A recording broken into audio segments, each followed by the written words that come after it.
Hey guys, myself Anupriya Ramesh. I'm the founder of PhysioEducator. PhysioEducator is a e-learning platform for physiotherapy students to enhance their career knowledge as well as subject knowledge. We have been doing this for more than 2 years now, and we have trained more than 6,000 plus students, professionals, assistant professors throughout the world. And if you are someone who looking for physiotherapy knowledge, then you are at the right place.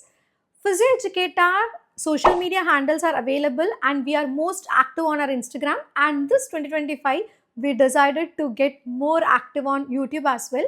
So for the 2024 we have been doing podcast pages, podcast channels, podcast episodes, which was also working really well. But in 2025 we decided to try on teaching as well in social media. Why? Because in YouTube is the largest community, and many of the students will always come here and search for the topics what they want to learn. Then this could be the right platform for us also to teach and to convey what we know as a physiotherapist and how to really improve your knowledge as well. So this lecture series we planned minimum weekly twice, and we'll see guys how this goes. And if you want to know more better about PhysioEducator or else about me, you can check our Instagram profile. Again, PhysioEducator or Anupriya Ramesh, you can check it in any name. You will get our page where you will also get to know us better.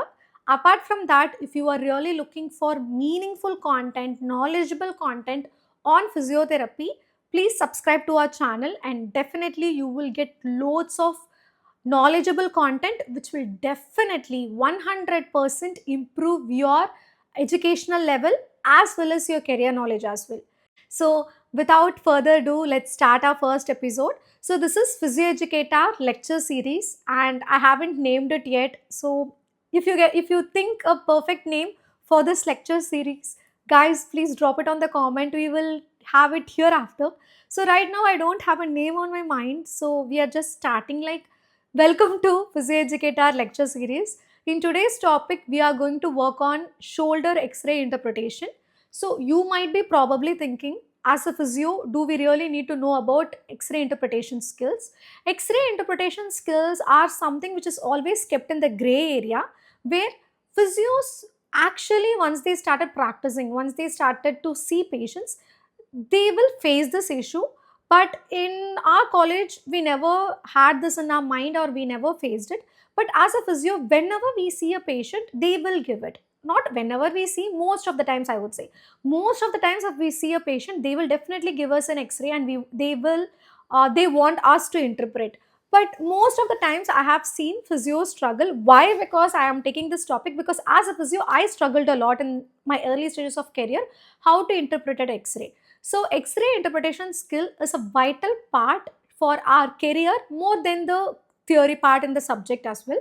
Why? Because patients will give to us. They want us to interpret. And most of the times when it comes to this X-ray interpretation or else ECG or medical reports interpretation, the patients might know certain answers to this by other medical profession, but yet they will give those kind of reports to us just to see whether we are like mentioning the same, whether we are saying the same. So those kind of areas where we feel really intimidated to do it because we are not very sure what we do, right? So as a physio I struggled a lot in the same. So that is the main reason why I wanted to start this lecture series as a physio educator, radio analysis interpretation. So in this today's episode, we are going to start with shoulder X-ray. I'm going to give you 5 important tips which will definitely help you in every shoulder X-ray. So basically, I used to call it as checklist. So please take this as a 5 checklist, and this is not everything, okay? There are many other things you need to look for, but this is the basic 5 things. Whenever you are like having any X-ray of the patient, you can check this 5 lines to have a basic interpretation knowledge. Again guys, this is not everything. This is just for a basic interpretation idea I'm sharing this. I hope you understand. We have 5 checklists you have to look for, and if you have any doubts on the same, please drop a comment to us. Shall we start? So we'll start guys. The very first line you have to check in any X-ray. This is not only for shoulder X-ray. This is for any X-ray which is going to be the anatomy and bone alignment.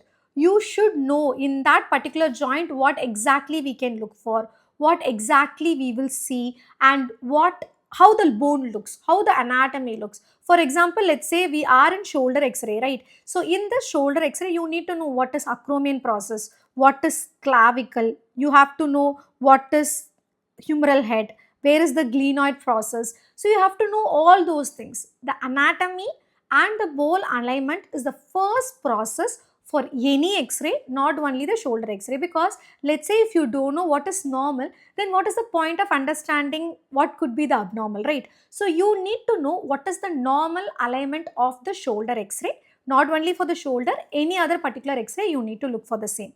Apart from the bone and alignment, once you know, okay, this is acromion process, and this is clavicle, this is coracoid process, this is glenoid process, and we have the humeral head. When you understand the normal anatomy, it will be very, very helpful for us to understand. Let's say, look at here, we can check, yes, we have a humeral head, we have a glenoid fossa, we have a coracoid process, we have acromion process, we have lateral end of clavicle.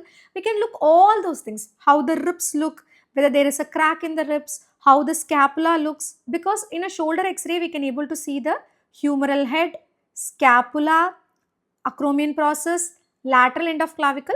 So whatever anatomy we can able to see on that x-ray, we have to check for the same. That is the first and foremost important thing you should do whenever you are seeing any patient's x-ray. Now coming to the second one, no crinkles, no irregular surface. So what exactly means by that? So basically the cortex of the bone, the outer covering of the bone should be very smooth, whatever shape it could be, but it should be very smooth. It should not be irregular, there should be no crinkles or no kind of irregularity should be seen on anywhere, because irregularities explains that there is some problem, or most probably it will help us to understand there is some degeneration happening in the joint. For example, look at this x-ray where we can able to see the glenoid fossa which is smooth, humeral head which is curved, and a acromion process. Everything is very smooth, no irregularities, round, whatever shape it could be, but it is on the proper shape we can able to see there. Am I right? Yes. So now if it is not like this, now look at this x-ray, how the humeral head looks. Can you able to see there are so many irregular surface? Am I right? There are so many irregular surface over the humeral head. Look at the glenoid fossa as well. How it looks. Very irregular. How the AC joint looks. See? Which indicates there is a degeneration happening in the joint. So irregularities means the joint is not normal. Something is a problem where there is a degeneration. So the second checklist which we need to look for is no crinkles, no irregular surface. It could be any bone, any shape, but it should be smooth in nature. That is the second checklist you need to check for. Now, the third checklist is scapular positioning. Look at the position of the scapula. Scapula anatomically placed in second and seventh rib, guys. Anatomically, it should be on the second and seventh rib. If it is not being there, then it is considered as abnormal, where the scapula has been positioned in a different place. It could be dislocation, it could be dyskinesia. We can understand how exactly the scapula looks. So always it should from the second rib to the seventh rib. So we have to always check for the same. What if we are having an x-ray which looks like this? If you see this x-ray, can you able to see the the scapula is over here? Yeah. So which indicates that the patient is not having a proper scapular position. The scapula is dislocated because of any serious injuries. That is why the third checklist which you always need to check is scapular positioning. The fourth checklist you need to look when it comes to checking the shoulder x-ray interpretation, which is called as acromioclavicular line.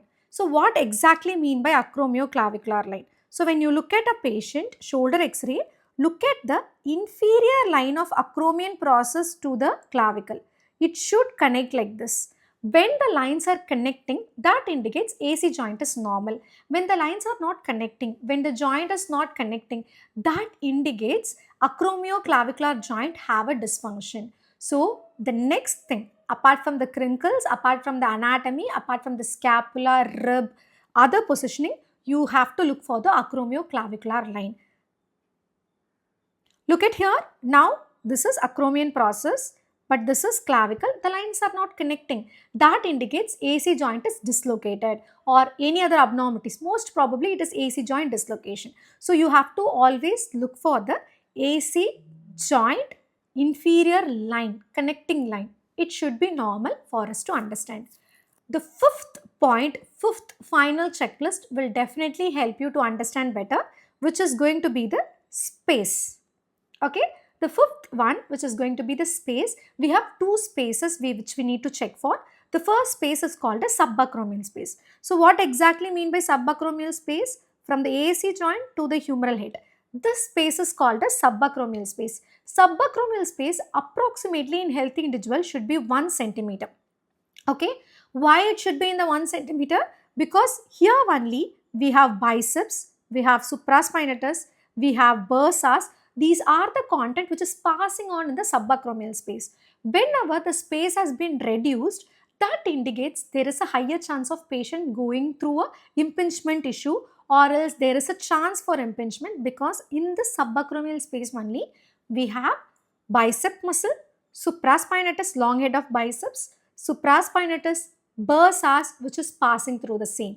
So whenever the space reduction, there is a higher chance for the impingement to be seen.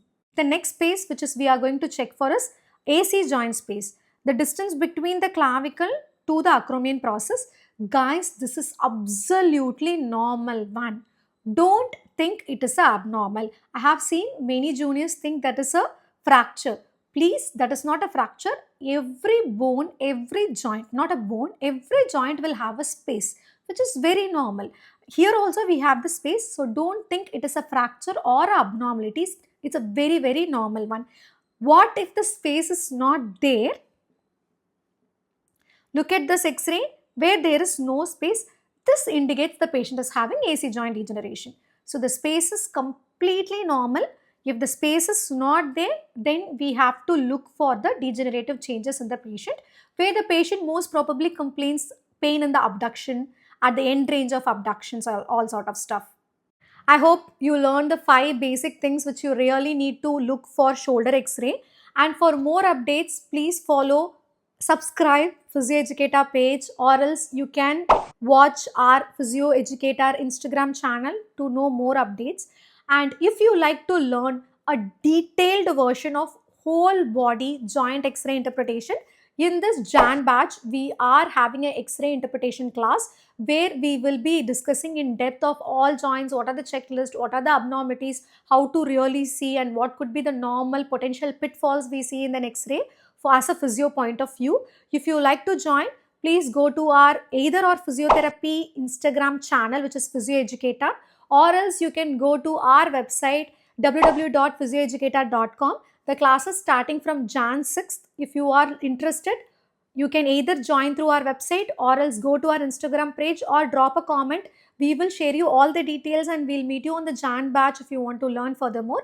Otherwise, please share this with your physiotherapy friends who are not aware about X-ray interpretation skill, and subscribe to this channel. And if you are free, give a like, and we will meet you in another day with a new video regarding either interpretation of X-ray, ECG, medical reports, or different content, how to prescribe exercises, how to think of exercises, how to do assessment, and as well as detailed classes on different subjects, different topics as well. So until then, bye physios.